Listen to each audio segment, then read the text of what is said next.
नमस्कार बच्चों, good morning. आज हम पढ़ेंगे कक्षा 12वीं जीव विज्ञान विषय, जिसका अध्याय 2। उसके पहले और भी लेक्चर हो चुके हैं। आज हम इस लेक्चर में क्या पढ़ेंगे? इस लेक्चर में पढ़ेंगे बीजांड की संरचना, स्ट्रक्चर ऑफ ओव्यूल।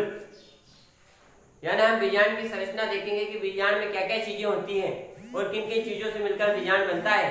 सबसे पहले उसके पहले हम थोड़ा सा देख लेते हैं कि बीजांड किन चीजों से मिलकर बना होता है। ठीक है, आपने पुष्प का चित्रग्राम जो है जो पुष्प है, फूल है, उसका चित्र आपने बनाया था। ठीक है, उसी पुष्प में आपने एक चीज देखी होगी इस प्रकार से।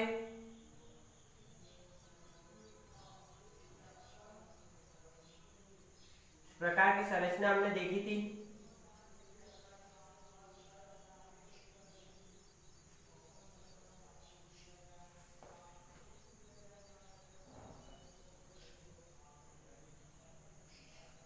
ठीक है, ऐसी संरचना देखी थी हमने।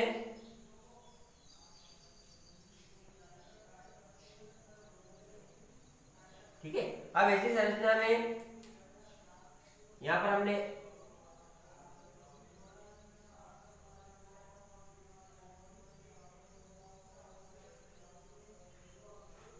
ठीक है, तो ये जो बीजांड होता है वो तीन चीजों से मिलकर बना होता है। एक तो आपकी क्या, ये ऊपर होती है जिसको क्या बोला जाता है, वर्तिकाग्र। ठीक है, ऊपर जो रहती है उसको क्या बोलते हैं, वर्तिकाग्र। ठीक है, फिर वर्तिका, और ये होता है आपका अंडाशय, ओवरी। ठीक है, तो स्टिग्मा, स्टाइल एंड ओवरी। ठीक है, इन चीजों से मिलकर जो है वो बीजांड बनता है। यहां देख रहे हो आप। ठीक है, ये वाला भाग इसको कहते हैं बीजांड, जो कि कहाँ होता है आपको स्पष्ट हो गया होगा कि पुष्प में कहाँ होता है ये। ठीक है, तो इन चीजों से मिलकर मुख्य बनता है बीजांड। अब यहाँ पर एक बीजांड की संरचना आप देख रहे हो। बीजांड जो होता है वो किससे जुड़ा होता है, वो एक पुष्प के आधारी भाग से जुड़ा होता है, जैसे बीजांड ग्रंथ कहते हैं, फ्यूनिकल्स कहते हैं, इससे जुड़ा होता है। तो फ्यूनिकल्स जो बीजांड से जुड़ा होता है उसको क्या बोलते हैं, हाइलम, नाभिक। ठीक है, नाभिका, इसके द्वारा ये फ्यूनिकल से जुड़ा होता है। उसके अलावा यदि हम इसमें देखें तो इसके अंदर जो है ऊपर, उसके अंदर जो मेन भाग होता है वो होता है आपका न्यूसेलस। ठीक है, क्या होता है, न्यूसेलस। न्यूसेलस को बोला जाता है बीजांड काय। बीजांड काय जो है न्यूसेलस मेन भाग होता है। ये दो आवरणों से घिरा हुआ होता है। यदि आप देखो यहाँ पर, तो यहाँ पर आपको दिखाई दे रहे हैं ये एक और दो आवरण। ठीक है, जिसको इंटेग्यूमेंट कहते हैं। बाहर का जो है बाहरी आवरण, अंदर का जो है आंतरिक आवरण। ठीक है, ठीक है, बाह्य आवरण, अंत आवरण, दो आवरण होते हैं, यानी इंटरग्यूमेंट एंड आउटरग्यूमेंट। इस प्रकार से ये दो अध्यावरण से ढका हुआ होता है। कौन, न्यूसेलस। ठीक है, न्यूसेलस के बाद यदि देखो तो न्यूसेलस, ये अध्यावरण जो होते हैं ये पूरी तरीके से बंद नहीं होते हैं। यहाँ पर इनका मुख क्या होता है, खुला होता है, जिसको माइक्रोपाइल कहते हैं। ठीक है, बीजांड मुख या माइक्रोपाइल। माइक्रोपाइल के ऊपर यदि आप देखो तो यहाँ पर आपको एम्ब्रियो सेक दिखाई दे रहा है। क्या है, एम्ब्रियो सेक। यही एम्ब्रियो सेक जो होता है मादा युग्मक होता है या मादा का मेन भाग होता है। ठीक है, इसके अंदर आपको 6 कोशिकाएं दिखाई देगी। 3 कोशिकाएं नीचे होती है और 3 कोशिकाएं ऊपर, 1 2 3 1 2 3। ठीक है, 3 कोशिकाएं ऊपर और 3 कोशिकाएं नीचे होती है। ये 3 कोशिकाएं जो नीचे पाई जाती है, इसमें से एक कोशिका होती है जिसको बोला जाता है एग कोशिका, जो कि महत्वपूर्ण होती है, निषेचन में भाग लेती है। ठीक है, ऊपर वाली आपको दिखाई दे रही है, ये मेन होती है, जो कि निषेचन में भाग लेती है। और नीचे वाली जो दो दिखाई दे रही है उनको बोलते हैं सिनर्जिड्स, यानी सहायक कोशिकाएं होती है वो। ठीक है, उसके अलावा यदि आप ऊपर देखो तो ऊपर भी आपको 3 कोशिकाएं दिखाई देगी। यहाँ पर दिखाई दे रही, ये 3 कोशिका होती है एंटीपोडल्स। ठीक है, जिनको एंटीपोडल्स कहा जाता है, या प्रतिमुख, क्या कहा जाता है इनको, प्रतिमुख। ठीक है, प्रतिमुख होती है, 3 कोशिकाएं ऊपर पाई जाती है। ठीक है, इस प्रकार से 3 और 3 6 कोशिकाएं। और उसके बाद में बीच में जो पाया जाता है जिसको बोला जाता है सेकेंडरी न्यूक्लियस, जो कि क्या बनाता है, यहाँ पर 2 केंद्रक वाला, 1 और 2 2 केंद्रक दिखाई दे रहे हैं। तो 2 केंद्रक वाला सेकेंडरी न्यूक्लियस पाया जाता है, जो कि क्या बनाता है, भ्रूणपोष, जो कि बहुत जरूरी होता है बीज के लिए, जो भ्रूणपोष का निर्माण करता है। ठीक है, तो ये जो सेकेंडरी न्यूक्लियस है वो क्या बना रहा है, भ्रूणपोष। ठीक है, जो कि बीज के अंदर पाया जाता है। उसके अलावा यहाँ पर ऊपर जो इसका बीजांड का ऊपर वाला भाग होता है, आधारी भाग, जिसको बोला जाता है चलाजा। ठीक है, जैसे अध्यावरण निकलते हैं, इस भाग को क्या कहा जाता है, चलाजा।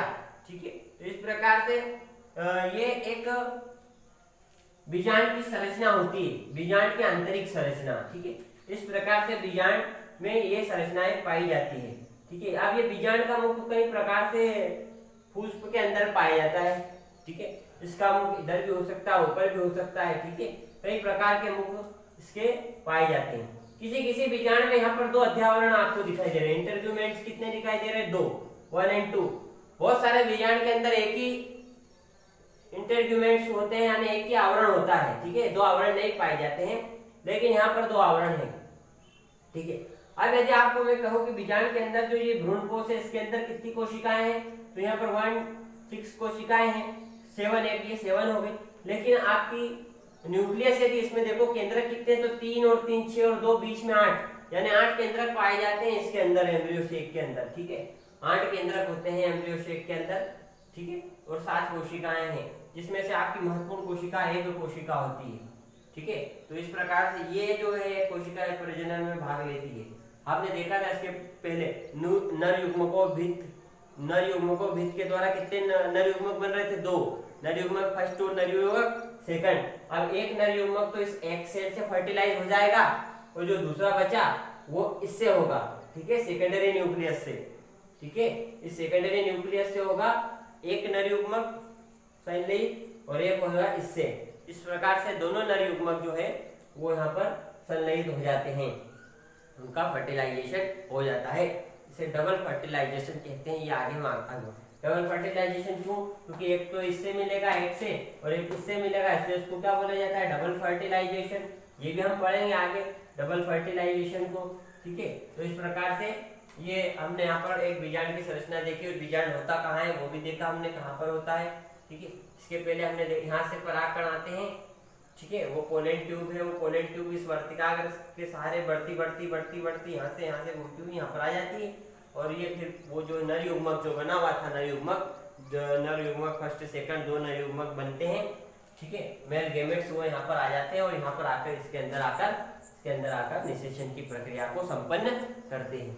ठीक है, तो ये एक बीजांड की संरचना थी जो हमने देखी, आपको समझ में भी आई होगी क्या क्या चीजें होती है इसमें। ठीक है, एक बीजांड के अंदर क्या क्या चीजें पाई जाती है। ठीक, बहुत ही महत्वपूर्ण क्वेश्चन है, कई बार इसका स्ट्रक्चर पूछा जाता है, बीजांड की आंतरिक संरचना पूछी जाती है, तो आप इसे बना के देखें। ठीक है, इसकी प्रैक्टिस करें। ठीक, तो ये आपका जो है वो बीजांड की संरचना जो है वो हो गया है। ठीक है, अब हम देखते हैं बीजांड का विकास। ठीक है, डेवलपमेंट ऑफ एम्ब्रियो। एम्ब्रियो कैसे डेवलपमेंट होता है, यदि एम्ब्रियो के डेवलपमेंट की अवस्था देखें तो इस प्रकार से उभार बनता है, उभार बनकर और वो उभार बड़ा होता जाता है, विकसित होता जाता है। इस प्रकार से राइट साइड इसके अध्यावरण निकलते हैं, जिनको इंटर और आउटर इंटेग्यूमेंट्स कहते हैं। ठीक है, तो आउटर और इंटर इंटेग्यूमेंट्स बन जाते हैं, न्यूक्लियस का विकास हो जाता है, और ऊपर जो है अध्यावरण हट जाता है, और अध्यावरण की जगह क्या बन जाता है, ये बीजांड द्वार बन जाता है। ठीक है, तो अपरिपक्व अंडाशय की भित्ति पर एक उभार बनता है, जिसको जरान्युअस के ऊतक के ऊपर बनता है ये। ठीक है, एक उभार बनता है, इस प्रकार से ये उभार विकसित होता है, और विकसित होकर बीजांड का निर्माण करता है। इस प्रकार से उसका डेवलपमेंट होता है, हमें एक बीजांड मिल जाता है, जिसके अंदर इंटर आउटर 2 इंटेग्यूमेंट्स होते हैं, और न्यूक्लियस होता है, ऊपर आधारी भाग नहीं होता है। इसकी जगह क्या पाया जाता है, आपका ये जो है यहाँ पर बीजांड, जो इसका बीजांड का मुख पाया जाता है। ठीक है, इस प्रकार से हमें बीजांड जो है वो डेवलपमेंट हो जाता है। ठीक है, तो ये बीजांड का विकास हमने देख लिया। इसके पहले बीजांड की संरचना देखी थी, उसका विकास देख लिया। ठीक है, ठीक है, आज हम इस लेक्चर में इतना ही पढ़ेंगे। ठीक है, बाकी आगे जो बचा हुआ अगले लेक्चर में हम देखेंगे। ठीक है, थैंक यू, धन्यवाद।